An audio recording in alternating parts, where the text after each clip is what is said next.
ನಮಸ್ಕಾರ ಫ್ರೆಂಡ್ಸ್. ಪ್ರತಿಯೊಬ್ಬರೂ ಜೀವನದಲ್ಲಿ ಒಂದಲ್ಲ ಒಂದು ರೀತಿ ದುಃಖ, ನೋವು ಅನುಭವಿಸುತ್ತಾರೆ. ಈ ದುಃಖ, ನೋವುಗಳಿಗೆ ಕಾರಣಗಳೇನು ಹಾಗೂ ಅದರಿಂದ ನಾವು ಹೇಗೆ ಮುಕ್ತರಾಗಬಹುದು ಎಂಬುದನ್ನು ಭಗವಾನ್ ಬುದ್ಧ ಅವರು ಕೆಲವು ಪ್ರಿನ್ಸಿಪಲ್ಸ್ ಅಂಡ್ ಮಾರಲ್ಸ್ ಮುಖಾಂತರ ತಿಳಿಸಿದ್ದಾರೆ. ಈ ಪ್ರಿನ್ಸಿಪಲ್ಸ್ ಅಳವಡಿಸಿಕೊಳ್ಳೋದ್ರಿಂದ ಜೀವನದ ಸತ್ಯ ಅಸತ್ಯತೆ ತಿಳಿಯಬಹುದು ಎಂಬುದನ್ನು ಬುದ್ಧ ಹೇಳಿದ್ದಾರೆ. ಇಲ್ಲಿ ಬುದ್ಧ ಜೀವನದ 4 ಶ್ರೇಷ್ಠ ಸತ್ಯಗಳು ಅಂದರೆ 4 ನೋಬಲ್ ಟ್ರೂತ್ ತಿಳಿಯೋದರಿಂದ ಜೀವನದ ಸಫರಿಂಗ್ಸ್ ಇಂದ ಹೊರಬರಬಹುದು ಎಂದು ತಿಳಿಸಿದ್ದಾರೆ. ನಂಬರ್ 1, ದುಃಖದ ಸತ್ಯ, ಟ್ರೂತ್ ಆಫ್ ಸಫರಿಂಗ್ಸ್. ಮಾನವನ ಜೀವನದಲ್ಲಿ ಯಾವ ರೀತಿ ದುಃಖಗಳು ಬರುತ್ತವೆ ಎಂಬ ಸತ್ಯವನ್ನು ತಿಳಿಸಿದ್ದಾರೆ. ಶಾರೀರಿಕ ನೋವು ಅಂದರೆ ದೇಹಕ್ಕೆ ಉಂಟಾಗುವ ಕಾಯಿಲೆ, ದೇಹಕ್ಕೆ ಮುಪ್ಪುತನದಿಂದ ಶಕ್ತಿಹೀನತೆಯ ನೋವು ಹಾಗೂ ಮರಣದ ನೋವನ್ನು ಶಾರೀರಿಕ ನೋವು ಎಂದು ಹೇಳುತ್ತಾರೆ. ಮಾನಸಿಕ ನೋವು, ನಾವು ಪ್ರೀತಿಸಿದವರಿಗೆ ಅಪಾಯ ಉಂಟಾದಾಗ ಅಥವಾ ನಾವು ಗೆಳೆಯರನ್ನು ಕಳೆದುಕೊಂಡಾಗ ನಮ್ಮ ಮನಸ್ಸಿಗೆ ಆಗುವ ಬೇಸರ ಹಾಗೂ ನೋವು. ತೃಪ್ತಿಯ ನೋವು ಅಂದರೆ ಇಷ್ಟಪಟ್ಟ ವಸ್ತು ಅಥವಾ ಕೆಲಸ ಯಾವುದಾದರೂ ಸಿಗದಿದ್ದಾಗ ಮೂಡುವ ಬೇಸರ. ಇವುಗಳು ಜೀವನದ ದುಃಖಗಳು ಎಂದು ಬುದ್ಧ ಹೇಳುತ್ತಾರೆ. ನಂಬರ್ 2, ದುಃಖದ ಕಾರಣ, ಕಾಸ್ ಆಫ್ ಸಫರಿಂಗ್. ಬುದ್ಧ ಇಲ್ಲಿ ತಿಳಿಸುತ್ತಾರೆ, ಎಲ್ಲ ಸಫರಿಂಗ್ಸ್ಗೆ ಮುಖ್ಯ ಕಾರಣ ಡಿಸೈರ್ ಅಂದರೆ ಕೋರಿಕೆ. ಇದು 3 ರೀತಿಯಲ್ಲಿದೆ. ಇದನ್ನ 3 ರೂಟ್ಸ್ ಆಫ್ ಇವಿಲ್ ಅಂತ ಹೇಳಿದ್ದಾರೆ. ಮೊದಲನೆಯದು ಗ್ರೀಡಿ ಅಂಡ್ ಡಿಸೈರ್ ಅಂದರೆ ದುರಾಸೆ ಮತ್ತು ಕೋರಿಕೆಗಳು. ಯಾವುದಾದರೂ ವಸ್ತು ಅಥವಾ ವ್ಯಕ್ತಿ ಮೇಲೆ ಕೋರಿಕೆ ಮೂಡೋದ್ರಿಂದ ಸಫರಿಂಗ್ ಶುರುವಾಗುತ್ತೆ.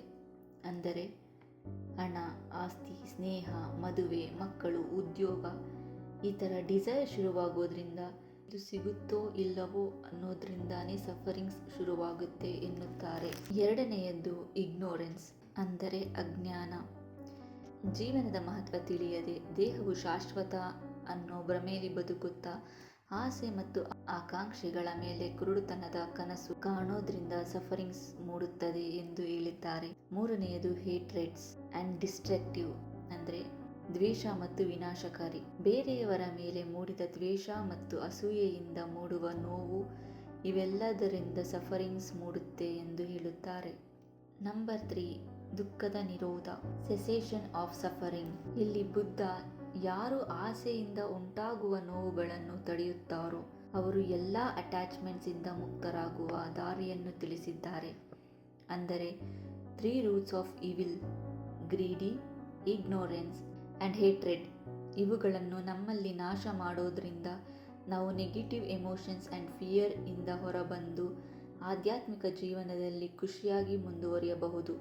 ಇದು ಮಾನವನ ಜೀವನದಲ್ಲಿ ಸಾಧ್ಯವಾಗುವ ಸತ್ಯ. ಇದರಿಂದ ಜನ್ಮದಿಂದ ಹಾಗೂ ಮರುಜನ್ಮದಿಂದ ಮುಕ್ತಿ ಹೊಂದಬಹುದು ಎಂದು ಬುದ್ಧ ಹೇಳುತ್ತಾರೆ. ನಂಬರ್ 4, ದುಃಖದ ನಿರೋಧಕ ಮಾರ್ಗ, path to the cessation of suffering. Buddha ತಿಳಿಸಿದ 4 ಶ್ರೇಷ್ಠ ಸತ್ಯಗಳಲ್ಲಿ ಇದು ಕೊನೆಯ ವಿಷಯ. ಇದರಲ್ಲಿ ಬುದ್ಧ ದುಃಖದಿಂದ ಮುಕ್ತರಾಗುವುದು ಹೇಗೆ ಎಂದು ತಿಳಿಸಿದ್ದಾರೆ. ಇದರಲ್ಲಿ 8 ಸಿದ್ಧಾಂತಗಳಿವೆ. ಇದು 3 ಭಾಗಗಳಾಗಿ ವಿಭಜಿತವಾಗಿದೆ. ಜ್ಞಾನ, ನೀತಿ ಸಮ್ಮತ ವರ್ತನೆ, ಮಾನಸಿಕ ಶಿಸ್ತು.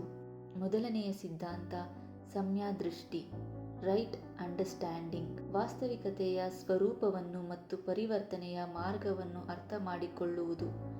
ಅಂದರೆ ಬುದ್ಧನ ಈ 4 ಶ್ರೇಷ್ಠ ಸತ್ಯಗಳನ್ನು ಅಧ್ಯಯನ ಮಾಡಿ ಮತ್ತು ಅವುಗಳನ್ನು ಅರ್ಥ ಮಾಡಿಕೊಂಡು ಜೀವನದಲ್ಲಿ ಅಳವಡಿಸಿಕೊಳ್ಳಬೇಕು ಎಂಬುದು ಈ ಸಿದ್ಧಾಂತದ ಅರ್ಥ.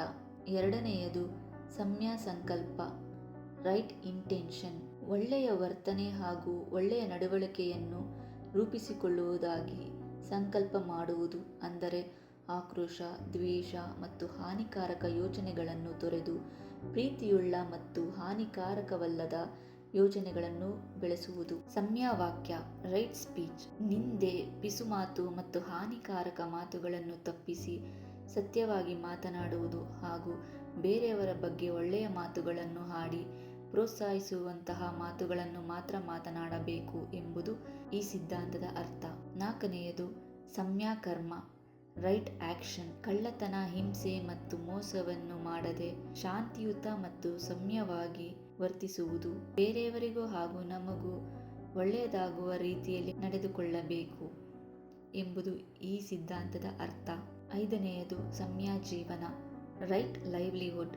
ಇತರರಿಗೆ ಹಾನಿ ಮಾಡದೆ ಮತ್ತು ಹಾನಿಕಾರಕ ಉತ್ಪನ್ನಗಳನ್ನು ಉದ್ಯೋಗವನ್ನು ಮಾಡದೆ ಹಾಗೂ ಪ್ರಾಣಿ ಹಿಂಸೆ ಮಾಡದೆ ಪರಿಸರ ಸ್ನೇಹಿ ಉತ್ಪನ್ನಗಳನ್ನು ಮಾರಾಟ ಮಾಡುವ ಉದ್ಯೋಗವನ್ನು ಮಾಡಬೇಕು ಎಂಬುದು ಈ ಸಿದ್ಧಾಂತದ ಅರ್ಥ.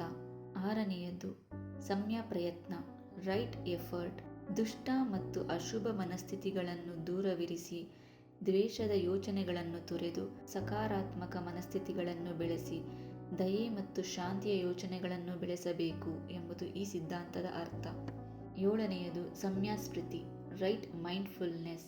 ದೇಹ, ಸಂವೇದನೆ, ಭಾವನೆಗಳು ಮತ್ತು ಮನೋಸ್ಥಿತಿಗಳ ಅರಿವು ಬೆಳೆಸಬೇಕು. ಧ್ಯಾನದ ಮೂಲಕ ತಮ್ಮ ಉಸಿರು, ದೇಹದ ಭಾವನೆಗಳು ಮತ್ತು ಮನಸ್ಸಿನ ಸ್ಥಿತಿಯ ಕುರಿತು ಜಾಗೃತಿ ಇಡಬಹುದು ಎಂಬುದು ಈ ಸಿದ್ಧಾಂತದ ಅರ್ಥ. 8ನೇಯದು ಸಮ್ಯ ಸಮಾಧಿ, ರೈಟ್ ಕಾನ್ಸಂಟ್ರೇಷನ್. ಅರಿವಿಗೆ ಅಗತ್ಯವಾದ ಮಾನಸಿಕ ಏಕಾಗ್ರತೆಯನ್ನು ಬೆಳೆಸಬೇಕು. ನಿರಂತರವಾಗಿ ಧ್ಯಾನ ಅಭ್ಯಾಸ ಮಾಡುವುದರಿಂದ ಮನಸ್ಸು ಏಕಾಗ್ರತೆ ಮತ್ತು ಶಾಂತಿಯನ್ನು ಪಡೆಯಬಹುದು ಎಂಬುದು ಈ ಸಿದ್ಧಾಂತದ ಅರ್ಥ. ಭಗವಾನ್ ಬುದ್ಧನ ಈ 8 ಪ್ರಿನ್ಸಿಪಲ್ಸ್ ಫಾಲೋ ಮಾಡೋದ್ರಿಂದ ಜೀವನದಲ್ಲಿ ಮುಕ್ತಿ ಹೊಂದಬಹುದು ಎಂದು ತಿಳಿಸಿದ್ದಾರೆ. ಈ ವಿಡಿಯೋ ನಿಮಗೆ ಇಷ್ಟ ಆದಲ್ಲಿ ಈ ವಿಡಿಯೋನ ಲೈಕ್ ಮಾಡಿ ಮತ್ತು ಶೇರ್ ಮಾಡಿ. ಇನ್ನಷ್ಟು ಹೆಚ್ಚು ವಿಡಿಯೋಸ್ಗಳಿಗಾಗಿ ನಮ್ಮ ಚಾನೆಲ್ನ ಸಬ್ಸ್ಕ್ರೈಬ್ ಮಾಡಿ.